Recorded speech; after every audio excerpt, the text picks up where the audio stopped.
Me again, and another review. This time Dragon's Hummel, which is soaking the box art. The reason I picked this one up is at some point I plan on doing a dio with 2 Hummels and an ammunition hauler, but at that price, and that's Canadian, so that's probably about $30 or $29 American just now. I couldn't resist. It is a resealed or a rebox, but I can experiment with this one. And the model number or the kit number is 6004, and that's what you get on the same side, or same thing on the other side. A couple of shots of the build, one which doesn't look too unreasonable. Some ammo in there, and where did I see it? I saw it someplace. There we go. Copyright 1997. So this kit's 18 years old, which explains that. Just cardboard on the bottom.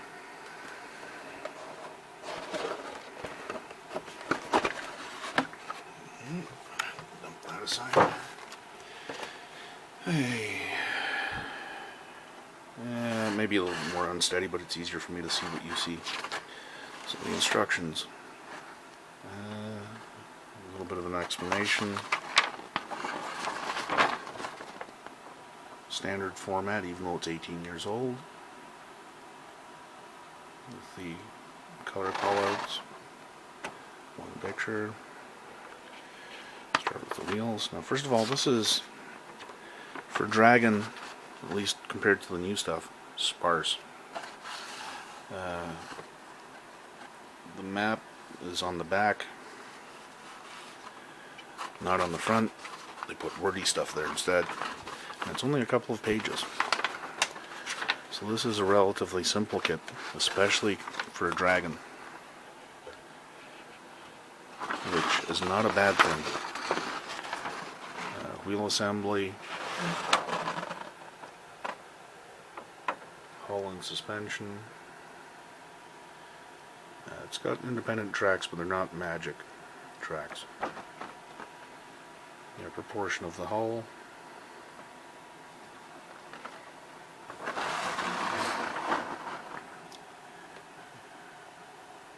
Interesting how they tell you not to glue that. They only show the barrel support in the down position.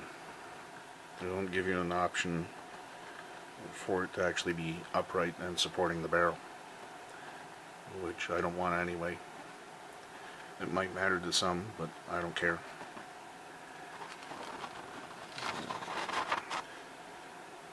There's that ammunition box. It looks like one piece with just a cheap back on it, but it looks like the brass is built in.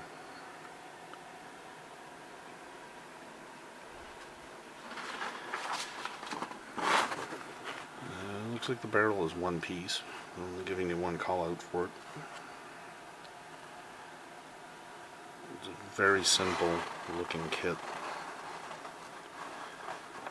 More along the lines of Tamiya as far as the number of pieces go, and the number of steps, which I like.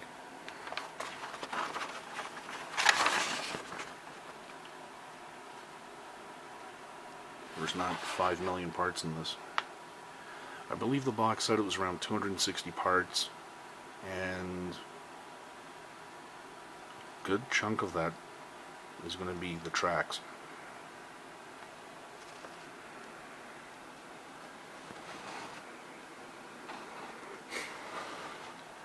And they give you a whitewash version for the Eastern Front, 1943. No unit markings whatsoever. And Ardennes, 1944, with the tricolor. So, anyway, into the box. I'm not going to take this one out. That's the hull. You don't have to actually attach the axles, they're already on there. That's going to be the bell plate, actually the rear plate.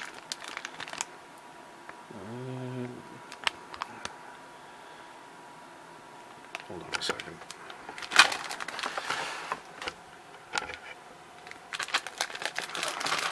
I'm not a super detail is not a requirement of mine. I know our people are different. That plastic is very flat. There is no texture to it. And I just find something that it looks okay on the camera, but in person for some reason those rivets or bolt heads look kind of tall. They're a little too deep. Can't get a good shot without glare. Unlike these ones that look a little artificial, they'll be hidden behind the wheels. Let's see if I can get a better. See if it'll zoom in. Come on. Oh, doesn't want to cooperate. Those rivets are a little flat. And at that size, it's obvious they're completely round. When I'm assuming they're bolts, so they should be hexagonal. There should be a little bit more shape to them. But again, not the end of the world to me. 3 sprues of tracks.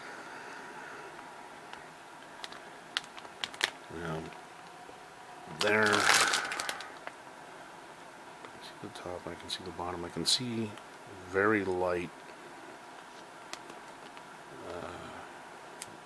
circles in each one on the inside, on the other side of the horn.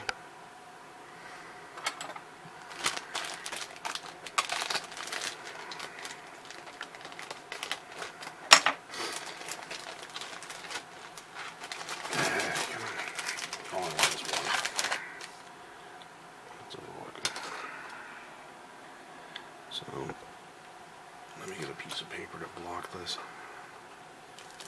Will this work? I should have put that in the other box.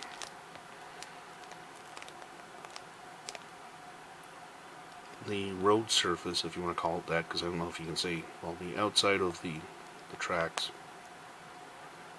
are fine looking. Just going to be a pain to clean up.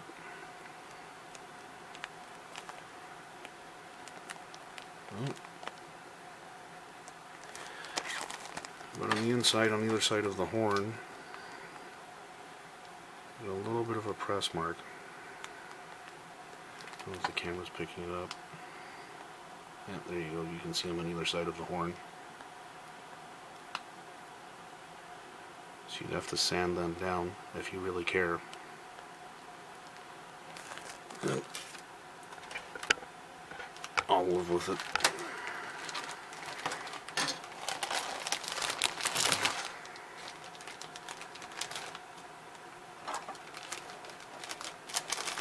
This is where you can tell it's an old Dragon kit.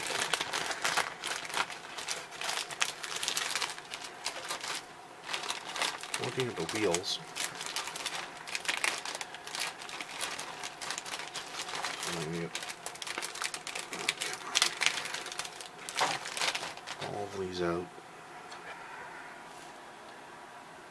But I'm going to say that it's not up to their modern standards. Let's see if it zooms. The leaf springs are a little soft on detail. Instead of looking like a series of springs, it looks like one piece that's had a couple of scores put in to try and differentiate it. So it's not their best effort, but then again, it's 18 years old. It's the same thing. There's a little bit of crap on the wheels and the centers that'll have to be cleaned up. and the detail on them themselves is a little soft. In some places it looks a little bold, and in other places it looks soft. It's almost a little cartoonish. That's the best way I can think of describing it.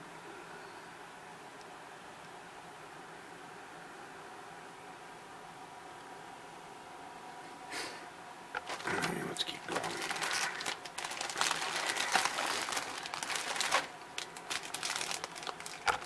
Nope, I was lied to. It's a two-piece barrel.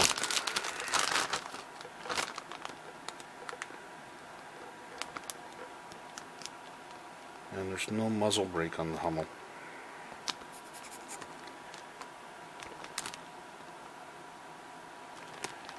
Not seeing any flash other than the center of those wheels. Again, there's no real texture on anything.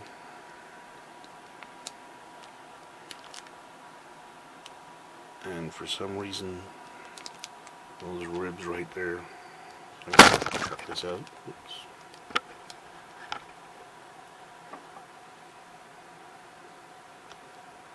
These don't look quite right to my eye, for whatever reason. I've not done a ton of research on the Hummel. I've not looked at 1,000 photos, especially not at parts like this. Hopefully you can see it. For some reason, these ribs just don't look right to me. Alright,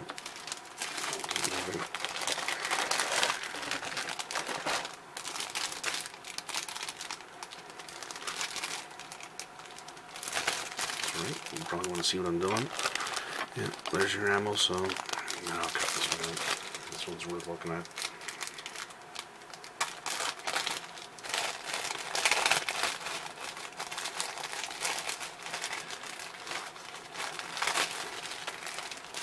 Alright.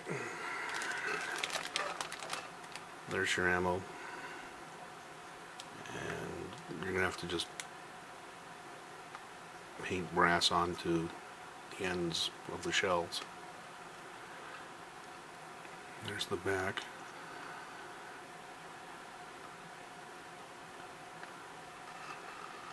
I assume that's more ammunition boxes there. Now, that's part of the gun shield. That's the base, I presume. It's not very incredibly thick. There's the top. It could be a little bit thinner. Is that working? It's not the thickest plastic I've seen, but compared to the one I just reviewed, where I can hold the parts up to the light and you could see they were almost translucent. That's a very bright light. These ones are a little bit thicker. That's a double plate there. Okay. Looking at it in the light, I've realized this section is a double plate. Oh, sorry. This is the single piece of steel, and those side ones are pretty good. Especially for an older kit. Let's see what else we got in here.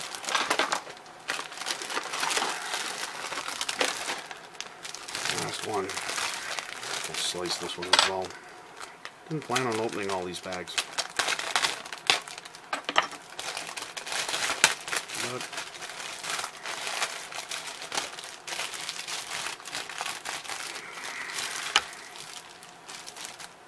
okay, there we go. That's the upper part of the hull in the fighting compartment. It's got tread. I'm going to say for scale it's probably a little bit too high, but it's not bad. We're going to have to put a wash on that and put footprints and dirt and everything else anyway. Same thing with the tread on the fenders. Probably a little bit overstated. The rest of it has no texture whatsoever. A little disappointing. Oh, there's some flash in the corner of the gun shield. It's fairly, it's not especially thin. Hopefully you can see.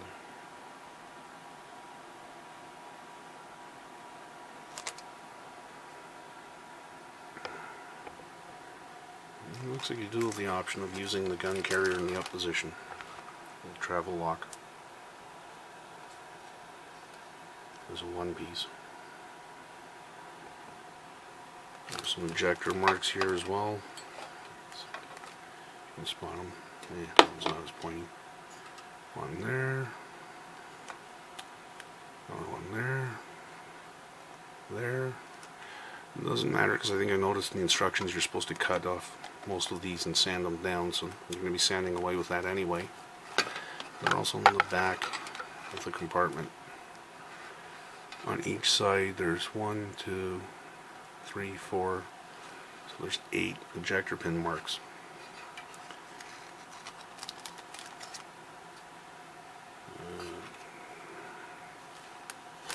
Again, a little bit of crap on the corner.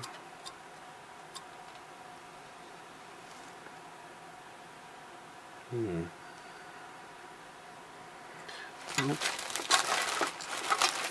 For the age of the kit and the price, I don't feel cheated.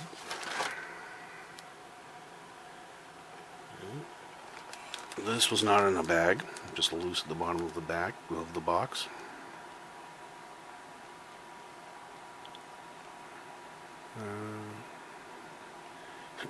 And the decals are copyright 1992. And yet, in the instructions we saw, the only thing they're telling you to use are the crosses. And I think these were off pictures, both Puma and Luva, are from the site of Nashorns. And so would the kill rings be from a Nashorn. So I'm assuming 6001 is a Nashorn kit.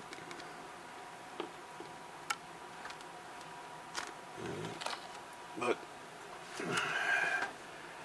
all is not lost, as not this from Squadron covers Nashorn, Hummel, Brumbar.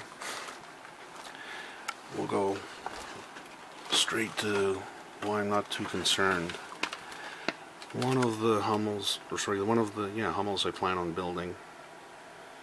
This has a sort of a steel cage on top of the fighting compartment. Put this down for a second. Put this back. Okay. Hopefully. As you can see, they've got 2 wings on it on either side. It's folded up right now. I guess that's in its upright position. This guy's poking out through the hole that creates. And they've got the same on the other side. Now, this, the comments on the picture claim that it was from an SS unit, a Waffen SS unit, that was known for getting, that was known for charging into close combat, which in a Hummel is kind of crazy. So this was put on to keep grenades and such out. And this is the same one. You can see the front portion of the canopy, if you want to call it that, they keep open permanently. I guess so they can spot, and because of the gun, the gun's arc would probably cause a problem if they build it right all the way to the front, because the gun does exceed the armor there, or the recoil too. But this one's covered in camo, or a camo net, and for whatever reason, they've got a couple of logs, small logs stuck there. Which would be interesting to model, but I'm going to build both of mine in a firing position. But I am going to do that cage. I haven't seen it on the Hummels, but one of the things they did on the Nashorn is they did put some timbers here. Either logs or old railroad tracks they hung on the front of the hull, just for a little bit more armor protection. And because this is the same one, there's those logs again.